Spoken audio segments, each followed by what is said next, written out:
அவன் விருத்த சேதனம் உள்ளவனாய் இருந்த போதோ விருத்த சேதனம் இல்லாதவனாய் இருந்த போதும். பாருங்கள், இன்றைக்கு தண்ணீர் ஞானஸ்தானம் போல அன்றைக்கு விருத்த சேதனம். நான் சொல்றது புரியுதா உங்களுக்கு? இன்னைக்கு எப்படி தண்ணீர் ஞானஸ்தானமோ அப்படி பழைய ஏற்பாட்டுல யூதர்களுக்கு விருத்த சேதனம். இது கர்த்தர் கொடுத்த ஒரு கட்டளை. இப்போ பவுல் ஒரு கேள்வி கேட்கிறார். ஆபிரகாமுக்கு அவனுடைய விசுவாசம் தகுதியாக எண்ணப்பட்டது எப்பொழுது? அவன் விருத்த சேதனம் பெற்ற பின்பாகவா, இல்ல விருத்த சேதனம் பெறுவதற்கு முன்பாகவே அவன் நீதிமானாக எண்ணப்பட்டானா என்று கேள்வி எழுப்புகிறார். பதிலும் சொல்லுகிறார் பாருங்கள், விருத்த சேதனம் உள்ளவனாய் இருந்த போது அல்ல, விருத்த சேதனம் இல்லாதவனாய் இருந்த போதே அவர் நீதிமானாக எண்ணப்பட்டார். உள்ளவனானதுக்கு அப்புறம் இல்ல, எண்ணப்பட்டார். அடுத்த வசனத்துல சொல்றாரு, மேலும் விருத்த சேதனம் பெறாத காலத்திலே அவன் விசுவாசத்தினாலே, அதாவது இருதயத்திலே விசுவாசித்து விசுவாசத்தினாலே அடைந்த அந்த நீதிக்கு முத்திரையாக விருத்த சேதனமாகிய அடையாளத்தை பெற்றான்.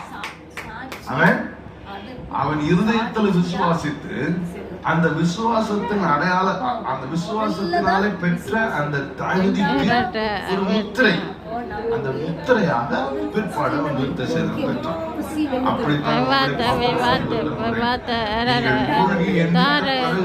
புது சிருஷ்டியா என்று கேட்டால் இல்லை. நீங்கள் முழு மனதோடு நான் கிறிஸ்துவோடு கூட அறையப்பட்டேன், மரித்தேன், அடக்கம் பண்ணப்பட்டேன், அவருடைய மரணத்தின் சாயலில் இணைக்கப்பட்டேன், அவருடைய உயிர்த்தெழுதலின் சாயலில் இணைக்கப்பட்டிருக்கிறேன்,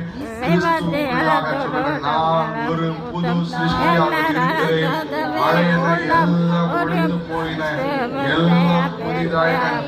விசுவாசித்த மாத்திரத்திலே நீங்கள் ஏற்கனவே புது சிருஷ்டியாக நீதிமானாக மாற்றப்பட்டிருக்கிறீர்கள். இதற்கு முத்திரையாகத்தான் நான் ஞானஸ்தானம் என்று தண்ணீரில் மூழ்கின்றேன். புரிஞ்சுக்கணும், இதுக்கு முத்திரையாகத்தான் நாம் மூழ்குகிறோமே தவிர, பக்கத்துல பார்த்து யாருக்கே அப்படி சொல்லுங்க, உங்க இருதயத்துல நீங்க என்ன விசுவாசிக்கிறீங்க?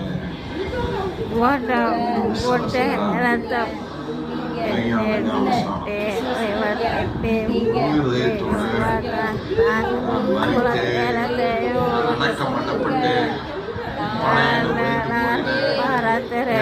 புதிதாயின, இப்பொழுது நான் புது சிருஷ்டியா இருக்கிறேன் என்று விசுவாசித்தாலே நீங்கள் ஏற்கனவே ஆவிக்குரிய ஞானஸ்தானம் பெற்று விட்டீர்கள்.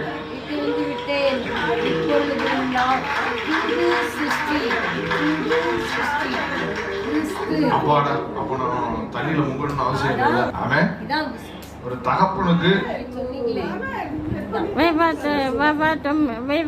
ஒரு தகப்பனுக்கு நீங்க நல்லா படிக்கிறீங்க,